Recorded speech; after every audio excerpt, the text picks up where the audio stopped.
નમસ્કાર. આપણે ગયા એકમમાં સામાજિક સંશોધન અંગે ચર્ચા કરતા હતા. એ સામાજિક સંશોધન એ શું છે અને એ સંદર્ભમાં આપણે સામાજિક સંશોધનમાં કેવા કેવા તબક્કાઓમાંથી પસાર થવું પડે, એના મુખ્ય સોપાનો કયા છે, જે અંતર્ગત આપણે ચર્ચા કરતા હતા. વૈજ્ઞાનિક પદ્ધતિ દ્વારા પ્રવર્તમાન જ્ઞાનમાં જે વૃદ્ધિ કરવામાં આવે અથવા તો જે બૌદ્ધિક પ્રદાન કરવામાં આવે તેને સામાજિક સંશોધન તરીકે ઓળખવામાં આવે છે.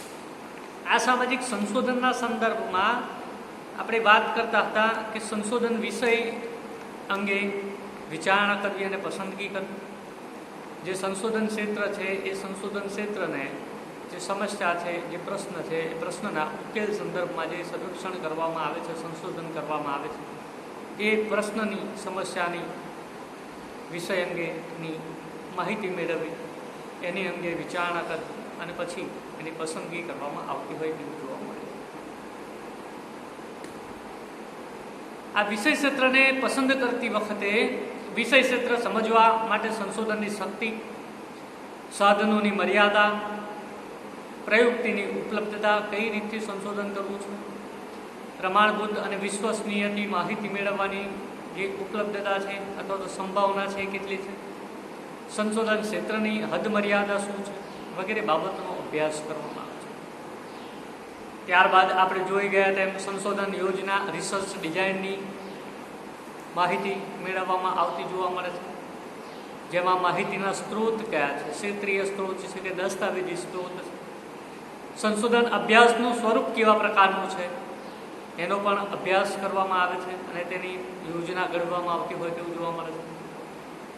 સંશોધન અભ્યાસના હેતુઓ કેવા કેવા છે, જે બાબતનો પણ આપણે અગાઉ ચર્ચા કરી ચૂક્યા છે. અત્રે આપણે સંશોધન અભ્યાસના હેતુથી સંશોધન આયોજનના સોપાનોની ચર્ચા કરવા જઈ રહ્યા છે.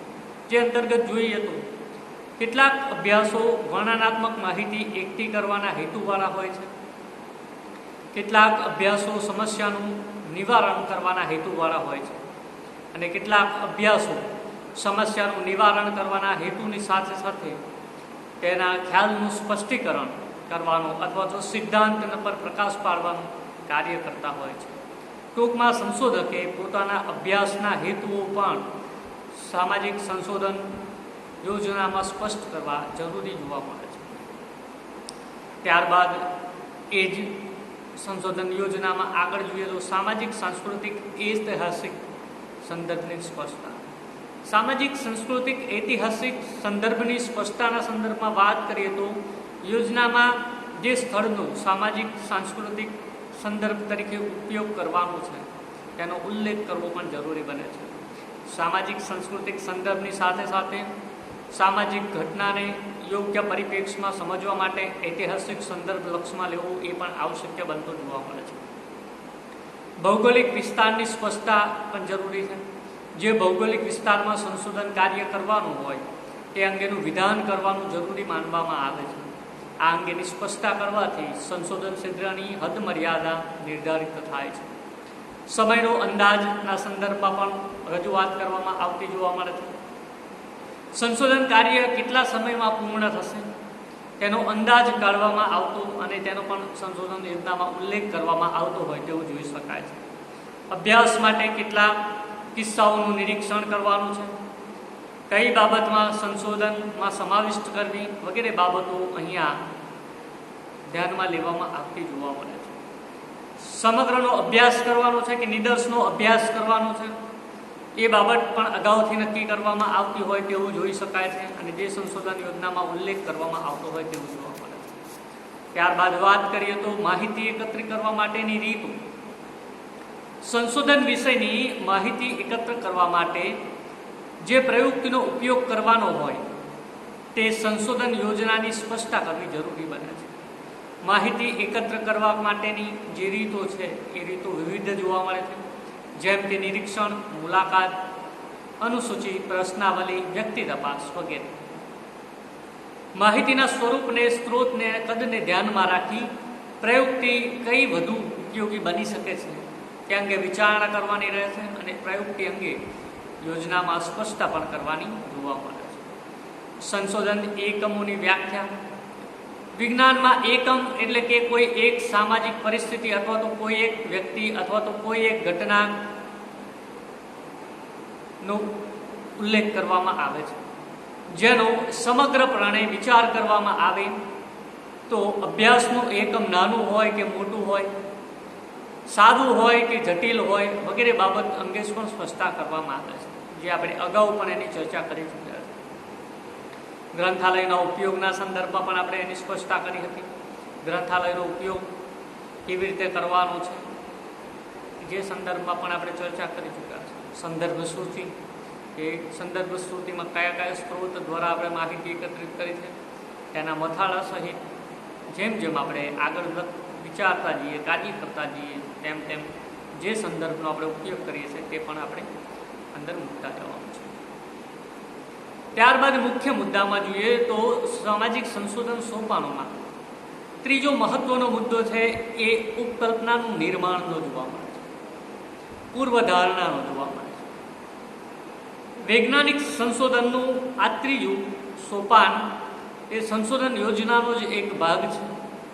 આમ છતાં સામાજિક સંશોધનની સમગ્ર કાર્યવિધિમાં ઉપકલ્પનાનું નિર્માણ મહત્વનો તબક્કો જોવા મળે છે. આથી અહીં તેને એક જુદા સોપાન તરીકે સમજવું જરૂરી જોવા મળે છે. વાસ્તવિક ઘટનાના તથ્યો વચ્ચેના સહસંબંધનું આ એક કામચલાઉ વિધાન કરતી વખતે સંશોધક તેના પોતાના પૂર્વાનુભવ અને બીજાઓના પૂર્વાનુભવ ધ્યાનમાં લેતો હોય છે.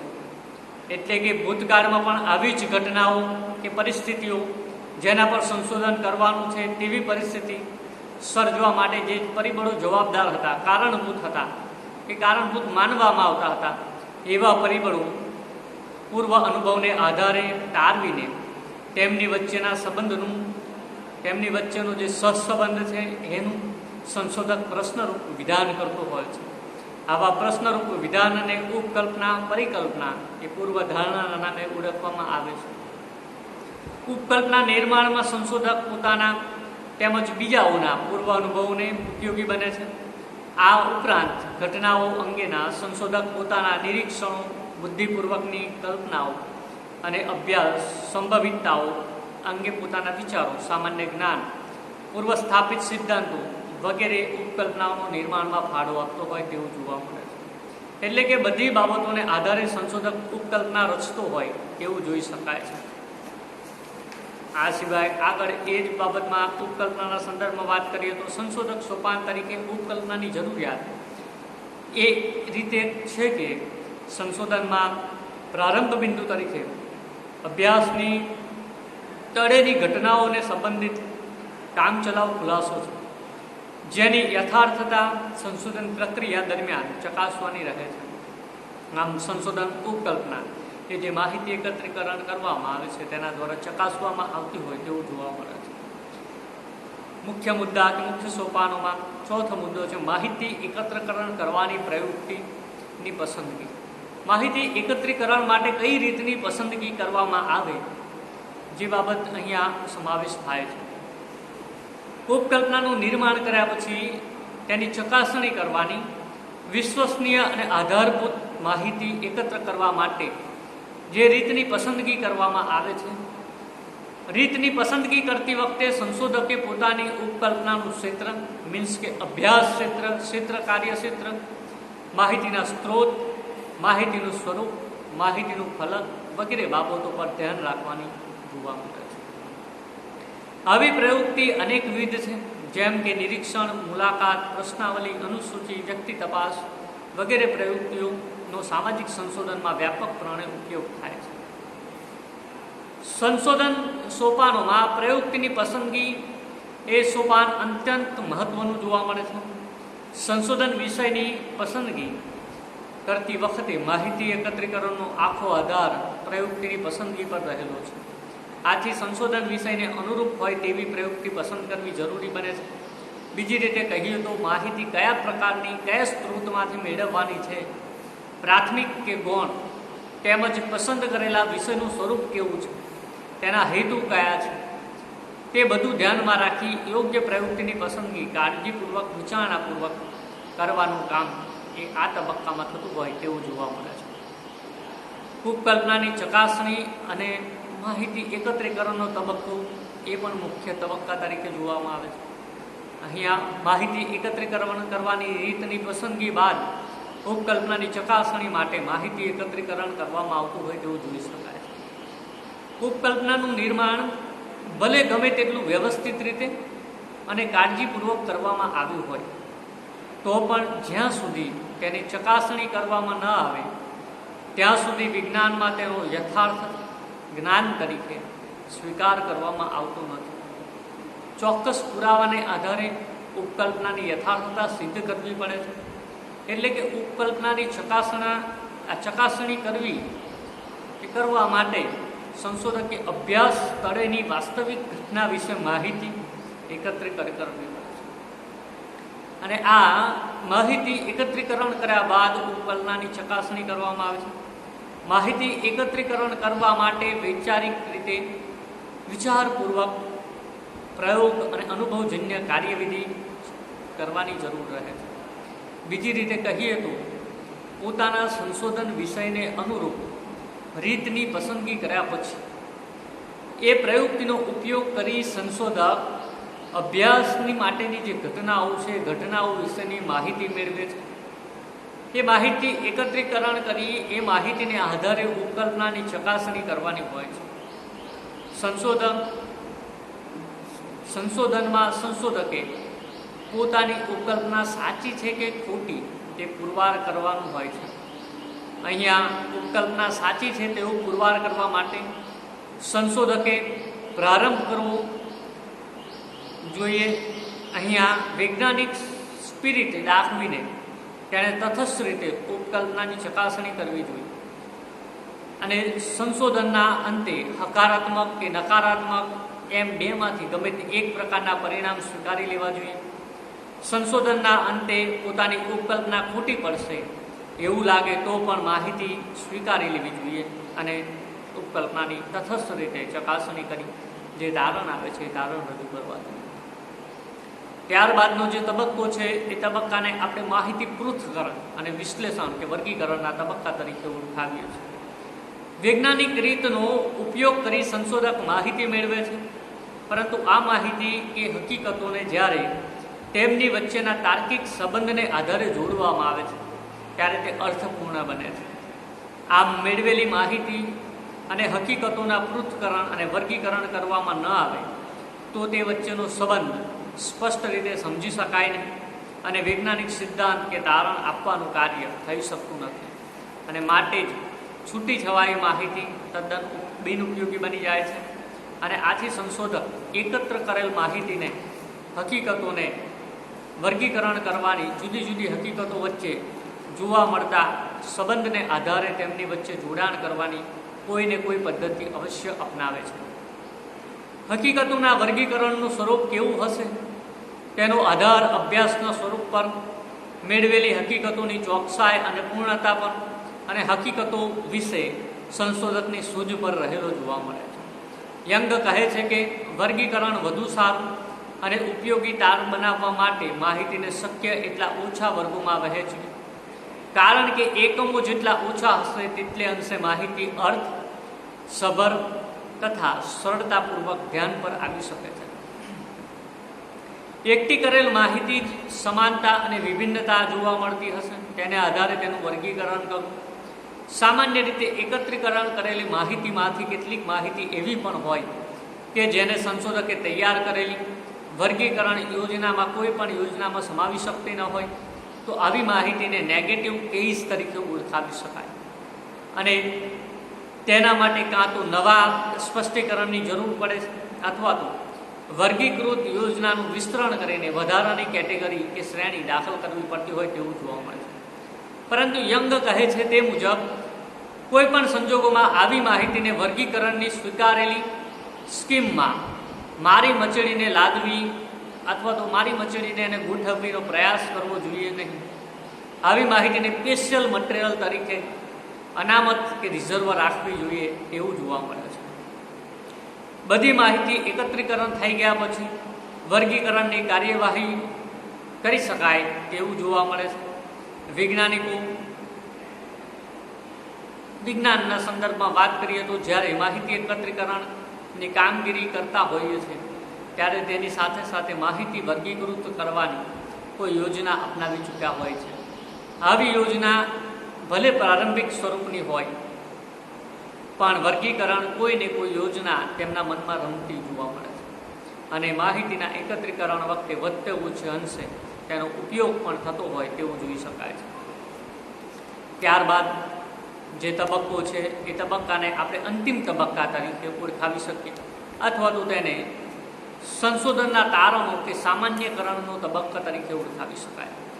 માહિતીનું વર્ગીકરણ જુદા જુદા હકીકતો વચ્ચેના સંબંધ સમજાવવામાં સરળતા રહે અને આથી સંશોધનના આ સોપાનમાં સંશોધકે હકીકતો વચ્ચેના હકીકતો એ ચોકસાઈપૂર્વક દર્શાવવામાં આવતી જોવા મળે છે. બીજી રીતે કહીએ તો માહિતીના વર્ગીકરણને આધારે સંશોધક પોતાના સંશોધન તારણો રજૂ કરે છે.